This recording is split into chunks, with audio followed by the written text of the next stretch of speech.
अस्सलामु अलैकुम वरहमतुल्लाहि वबरकातुह।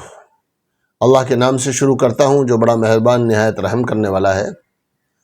कैश फ्लो स्टेटमेंट का एक वीडियो जो है आपने देख लिया होगा। ये अगला वीडियो है जिसमें हम कैश फ्लो स्टेटमेंट के जो तीनों हेड्स हैं उन हेड्स को थोड़ा सा समझने की कोशिश करेंगे। आप जानते हैं, मैंने पहले भी अर्ज किया है कि कैश फ्लो जो है पैसा आना, नकद रकम आना, जो माल बेचा है उसका पैसा आना ज़रूरी है, चाहे वो बाद में बचे या ना बचे। आपको बिजनेस करने के लिए पैसा बाहर से और भी लाना पड़े वो सब सेकेंडरी चीज़ है। जो पैसा, जो माल आपने बेच दिया उसका पैसा विद इन अ पीरियड 80-90% पैसा आ जाना चाहिए। हाँ, कि भाई 100 रुपये का आपने माल बेचा तो 80 रुपये 90 रुपये आपको वसूल हो जाने चाहिए, अगर आपको अपने बिजनेस को अच्छी तरह चलाना है और उस बिजनेस को ग्रो करना है। वो बिजनेसेस जैसे आपने सुना जिनमें माल की डिलीवरी दे देने के बाद, सर्विसेज की डिलीवरी दे देने के बाद पैसा और नकद रकम जल्दी से नहीं आती, उनका ग्रोथ एकदम स्लो होता है या ग्रोथ होता ही नहीं है। उनमें ग्रोथ स्लो होता है या ग्रोथ नहीं होता है। बहुत तकलीफ होती है ऐसी कंपनी को चलाने में। या अगर ग्रोथ करेंगे भी तो वो ग्रोथ करेंगे जो है 10-12%, 8-10% जो है वो सूद के पैसे के सहारे से, जिसकी वजह से आपके मार्जिन्स कम हो जाएंगे। और जाहिर है मार्जिन्स कम होंगे तो आपका नफ़ा जो है वो बैंक ले जाएगा, और बैंक को जो नफ़ा मिलेगा उसके बाद इन्वेस्टर्स को पैसा कम मिलेगा, तो शेयर का जो एप्रिसिएशन है वो कम होगा, तो ग्रोथ जो है ना, रिटर्न्स आपका स्टॉक कम देगा। हमेशा याद रखिए इस चीज़ को। अब हमने खोल रखा है परसिस्टेंस को। इसकी दो विंडोज हमने खोल रखी है। एक खोला है मैंने प्रॉफिट एंड लॉस। सबसे पहले आप देखिए कि कंपनी का प्रॉफिट एंड लॉस स्टेटमेंट क्या है। तो उसमें आप यहां से चलिए। सेल्स हुआ 11,929 करोड़ का। खर्चा हो गया, एक्सपेंस है, खर्चा हो गया 9,880 करोड़ खर्चा हो गया। बचे 2,058 करोड़। ये 2,058 करोड़ जो है वो 12,000 करोड़ के 17% है। इनका ऑपरेटिंग प्रॉफिट का जो मार्जिन है वो 21, 17, 16, 15, 14, 16, तकरीबन 16-17 के आसपास जो है वो मेंटेन कर रहा है। ये चीज़ भी देखनी होती है कि प्रॉफिट्स में जो है बहुत ज़्यादा फ्लैक्चुएशन नहीं होना चाहिए। प्रॉफिट्स जो है, मार्जिन्स जो है वो स्टेबल होना चाहिए या बढ़ता होना चाहिए। बढ़ रहा हो या स्टेबल हो, बढ़ रहा हो या स्टेबल हो। ये इनकी अदर इनकम है, ये इन्होंने इंटरेस्ट पे किया वो है, ये डेप्रिसिएशन है, फिर ये प्रॉफिट बिफोर टैक्स है, फिर टैक्स चुका दिया। अब क्या आया?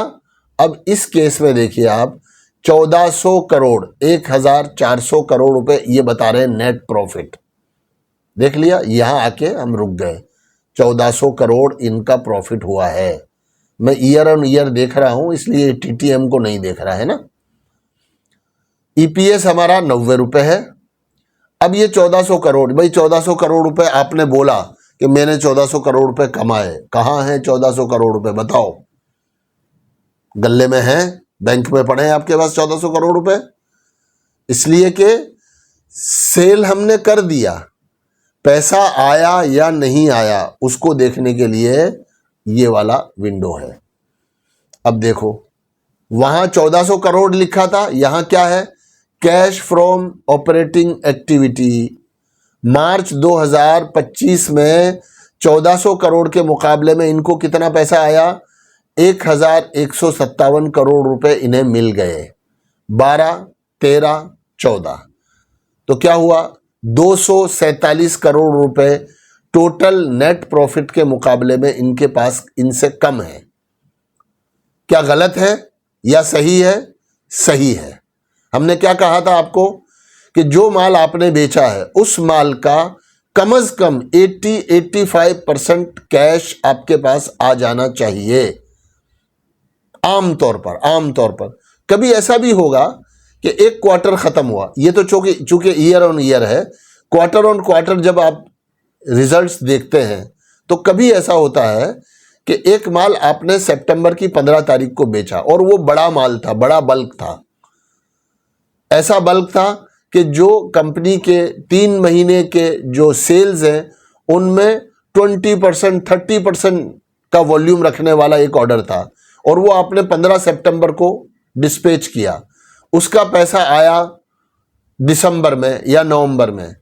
अब जब सितंबर का quarter on quarter Q&Q result आएगा तो उसमें क्या दिखेगा आपको? उसमें दिखेगा कि कंपनी का 20% जितना बड़ा बल्क वॉल्यूम वाला एक ऑर्डर है जिसका पैसा नहीं आया, जिसकी वजह से कैश फ्लो आपको हो सकता है 50% ही दिखे टोटल सेल का या 60% दिखे, जो कि बैड है। इसलिए क्वार्टर ऑन क्वार्टर में कैश फ्लो की उतनी ज़्यादा इंपॉर्टेंस नहीं है, बेशक है, लेकिन क्वार्टर ऑन क्वार्टर में एक्चुअली उतनी ज़्यादा उसकी इंपॉर्टेंस नहीं है। ईयर ऑन ईयर आपको ये देखना चाहिए कि कैश, वैसे भी आपको cash flow statement year on year ही मिलेगा। रिजल्ट और पीएनएल स्टेटमेंट जो है वो क्वार्टर ऑन क्वार्टर मिल जाएगा, लेकिन कैश फ्लो स्टेटमेंट जो है ये ईयर ऑन ईयर ही है मेरे ख्याल में। तो ये क्वार्टर ऑन क्वार्टर पता नहीं मिलता है कि नहीं मिलता, मुझे ध्यान नहीं है, लगभग नहीं मिलता है, और हो सकता है कि कहीं जाके आप देख भी पाते हो, मुझे पता नहीं है उसका। चलिए तो आगे चलते हैं। तो इनको पैसा मिला 1157 करोड़, ये इनके पास आ गया। कितना हुआ 1157 करोड़ रुपए 1400 के मुकाबले में? तो ऑलमोस्ट 70% अमाउंट इनके पास आ गई, 70% अमाउंट इनके पास आ गई, तकरीबन आप अपना फिगर निकाल लेना।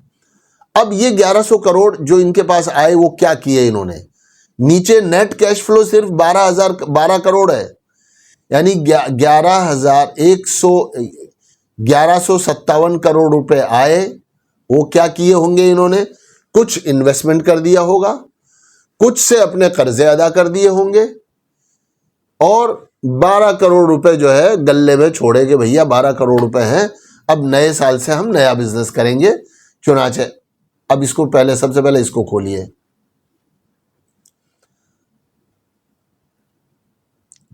ऑपरेशन से जो प्रॉफिट हुआ था वो ये था, नेट प्रॉफिट 1400 करोड़ था। ऑपरेटिंग एक्टिविटी में कैश आया 1157 करोड़ रुपए। इन 1157 में 239 करोड़ रुपए, जैसे मैंने कहा ना आपको 247 करोड़ रुपए कम आए हैं, तो 239 करोड़ रुपए जो है वो रिसीवेबल्स हैं। 147 करोड़ रुपए पेएबल है, वो पेएबल अमाउंट को प्लस किया जाता है कि वो हमें देने हैं और हमारे पास पड़े हैं। और वर्किंग कैपिटल के आइटम में, ये वर्किंग कैपिटल है, जब आपका साल पूरा होता है, क्वार्टर पूरा होता है, तो हम ये देखते हैं कि वर्किंग कैपिटल में कितना चेंज आया। पहले 200 करोड़ रुपए का वर्किंग कैपिटल था, अभी हमारे पास टोटल 300 का है या 150 का है। तो वर्किंग कैपिटल चेंज होता रहता है, कभी इन्वेंट्री बढ़ जाती है, कभी रिसीवेबल्स बढ़ जाते हैं, कभी रॉ मटेरियल ज़्यादा आ जाता है, कभी रॉ मटेरियल कम हो जाता है।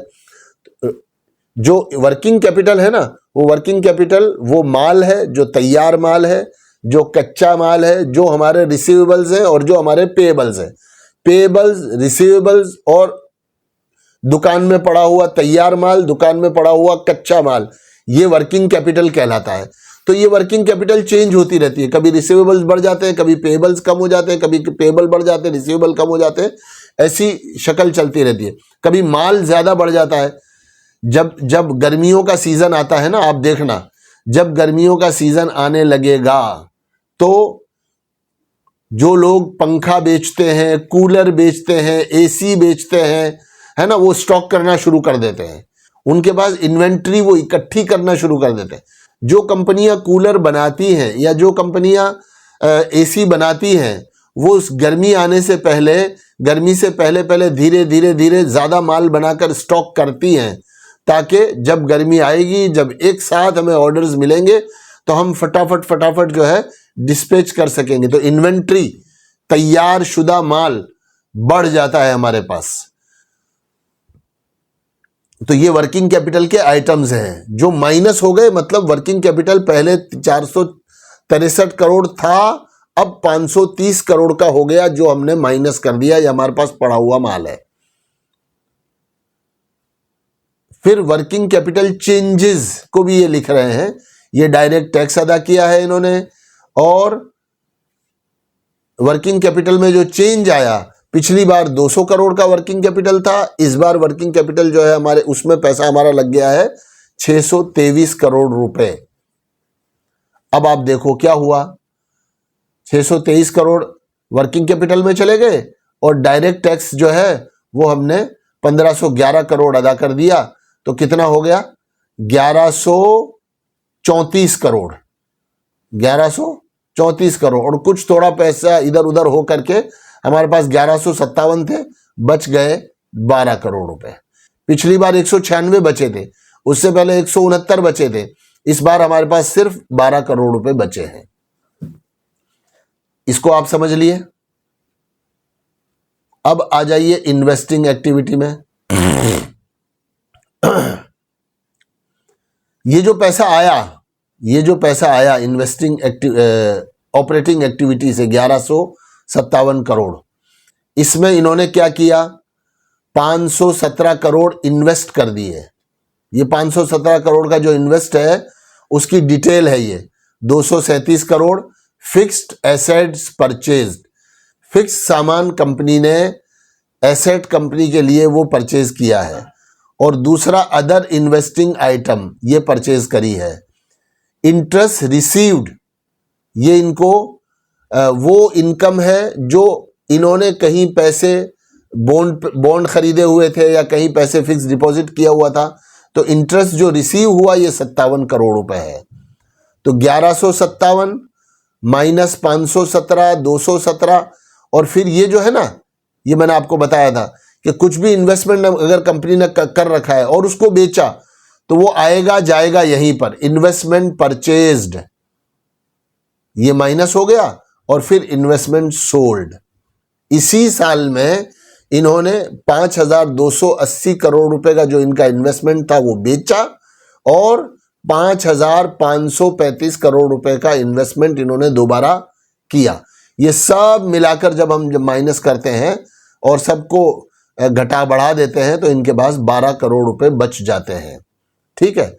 ऐसे ही तीसरा स्टेटमेंट है वो फाइनेंसिंग वाला है। फाइनेंसिंग में क्या है, प्रोसीड्स फ्रॉम शेयर्स। ये प्रोसीड्स फ्रॉम शेयर्स जो है गालिबन, मुझे ज्यादा पता नहीं है इसके बारे में, आइंदा कभी अच्छे से देखकर आपको इसके बारे में बताऊंगा। ये शेयर्स के लेन देन में जो एसओपीज होते हैं, मुलाजिमों को जो शेयर्स वगैरह दिए जाते हैं, उस तरह की कोई एक्टिविटी है जिसमें उनके मैनेजमेंट को, मुलाजिमीन को जो शेयर्स दिए गए या कहीं से शेयर्स उनको मिले आए, ये तो प्लस है, 185 प्लस है। रीपेमेंट ऑफ बोरोविंग जो था, जो उधार था, उसमें से 206 करोड़ रुपए इन्होंने पे किए। इंटरेस्ट पेड 37 करोड़ रुपए का इंटरेस्ट पेड किया। 460 करोड़ रुपए का इन्होंने डिविडेंड दिया। तो ये सारी चीजें आप माइनस करते चले जाओ, ये टोटल 628 होगा। ये उसकी डिटेल है, ये 628 की डिटेल है। तो गोया आप शॉर्ट करो इसको, तो आप इसको अगर जब बंद करोगे तो क्या हुआ, बंद करते ही आपको एक चीज दिखी, और वो ये है कि 1157 करोड़ रुपए आए, 1157 बंद कर दिया हमने, तीनों बंद कर दिए। अब इनकी डिटेल में जाने के लिए यहां देखेंगे, और मोटा मोटा हमने क्या देखा कि 1157 करोड़ रुपए का कैश आया, उसमें से 517 करोड़ रुपए हमने इन्वेस्ट कर दिए, और 628 करोड़ रुपए से हमने दो काम किए, हमने सूद चुकाया और हमने डिविडेंड दिया। और 517 करोड़ रुपए से हमने क्या किया, 517 करोड़ रुपए हमने फिक्स्ड एसेट परचेज किया। वर्किंग कैपिटल जो चेंज हुआ उसमें हमारा कुछ पैसा लग गया, 200 करोड़ रुपए करीब वर्किंग कैपिटल में चला गया। 400-500 करोड़ रुपए के हमने जो है फिक्स एसेट खरीद लिए, तो 517 करोड़ रुपए हमने इन्वेस्ट कर दिए बचे हुए, और 628 करोड़ रुपए से हमने जो है अपना कर्जा अदा कर दिया, और कुछ पैसा हमने डिविडेंड भी दे दिया। और अब हमारे गल्ले में, हमारी पेटी में रह गए 12 करोड़ रुपए। ये हुआ हिसाब पैसे की आमद का। नेट टू नेट जो पैसा हमारे पास आया उस पैसे की आमद का ये हिसाब है। तो इस तरह आपको कैश फ्लो देखना है। अब फिर से मैं आपको कह रहा हूं कि कैश फ्लो स्टेटमेंट की बहुत ज्यादा अहमियत है। यहां पर ऐसा भी हो सकता था कि इनको 1157 करोड़ रुपए कैश मिले, लेकिन इन्होंने इन्वेस्ट कर दिए 1157 नहीं, ये 517 की जगह 1517 होता। कितना होता? 1517 करोड़ रुपए होते। तो क्या हुआ, जितना पैसा था वो भी चला गया और 500 करोड़ रुपए बैंक से लेकर हमने जो है अपने बिजनेस में डाले। ऐसा कहां मिलेगा आपको? इस तरह की एग्जाम्पल कहां मिलेगी? इस तरह की एग्जाम्पल आपको मिलेगा जहां आपकी ग्रोथ बहुत तेज हो रही है, ग्रोथ बहुत तेज हो रही है और आपके पास जितना कैश फ्लो आ रहा है उससे ज्यादा आपको लगाना पड़ रहा है। तो या 1100 करोड़ रुपए आए, 1500 करोड़ रुपए हमने इन्वेस्ट किए। अब ये 1500 करोड़ कहां से इन्वेस्ट किए? तो फिर ये फाइनेंसिंग एक्टिविटी में क्या होगा कि बैंक से अभी तो इन्होंने, आपने देखा कि बोरोइंग जो था वो रीपेमेंट किया। वहां क्या होगा कि बोरोइंग पुराना 200 करोड़ तो था ही, 500 करोड़ और ले लिया हमने और ये बोरोइंग बढ़कर पिछला 200 और नया 500, 700 करोड़ का बोरोइंग हो गया। तो बैंक से पैसा आया, इन्वेस्टिंग में गया, बिजनेस किया, उससे पैसा आया और वो पैसा इन्वेस्टिंग में चला गया। तो ग्रोथ कंपनियों में हमेशा कैश फ्लो भी जो है सारा इन्वेस्टिंग में चला जाता है, बैंक से जो पैसा आता है वो भी इन्वेस्टिंग में चला जाता है। तो उस तरह से आप कंपनी के ग्रोथ को भी मेजर कर सकते हो कि कंपनी की इन्वेंट्री बढ़ रही है, कंपनी जो है नए प्लांट बिठा रही है, कंपनी जो है नया बिजनेस कर रही है, नए डिस्ट्रीब्यूटर्स लगा रही है, कंपनी एडवर्टाइज कर रही है ताकि उसका मार्केट शेयर बढ़े। मार्केट शेयर बढ़ेगा तो जाहिर है प्रोडक्ट ज़्यादा बिकेगा, मार्केट शेयर बढ़ेगा, ज़्यादा प्रोडक्ट बिकेगा तो वॉल्यूम बड़ा होगा, वॉल्यूम बड़ा होगा तो प्रॉफिट ज़्यादा होंगे। तो ऐसे अगले 2-3 क्वार्टर में इनको कर्जा लेना कम पड़ेगा और कैश फ्लो ही इतना ज़्यादा हो जाएगा जो इनकी ग्रोथ को जो है वो बराबर कर देगा, ग्रोथ के बराबर। और फिर धीरे धीरे धीरे जब कंपनी बड़ी होती जाती है तो फिर ग्रोथ कम होता जाता है, कैश फ्लो बढ़ता जाता है और आप देखते हो कि फिर आरओई जो है वो कम होना शुरू हो जाएगा, ईपीएस रुक जाएगा। इस तरह की सिचुएशन जैसे जैसे कंपनियां बड़ी होती जाती है उस तरह की सिचुएशन जो है वो उनमें पैदा होती जाती है। उम्मीद है कैश फ्लो स्टेटमेंट की बात आपको समझ में आई होगी और इससे आप फायदा उठाओगे। आप अपने तौर पर एक छोटी कंपनी, एक बड़ी कंपनी, एक ग्रोइंग कंपनी, एक डिविडेंड देने वाली कंपनी जिसका कैश फ्लो जो है पॉजिटिव होता है, एक जिसका कैश फ्लो नेगेटिव हो जाता है इन्वेस्टिंग की वजह से, ऐसी 1-2 कंपनियों को आप जो है तजर्बे के तौर पर, एक्सपीरियंस के तौर पर, समझने के तौर पर आप जो है एक्सरसाइज करना। मौका मिला तो मैं भी 2-4 कंपनियों का आपके सामने एक एक्सरसाइज रखूंगा ताकि आप और अच्छी तरह से इस थियरी को समझ सके। थोड़ा बहुत प्रैक्टिकल मैंने आपके सामने किया है और जो है प्रैक्टिकल करने के लिए हो सका तो हम एक आध वीडियो बना देंगे, वरना कैश फ्लो पूरा हुआ। अब इसके बाद हम इंशाअल्लाह टेक्निकल शुरू करेंगे। अस्सलामु अलैकुम वरहमतुल्लाहि वबरकातुहू।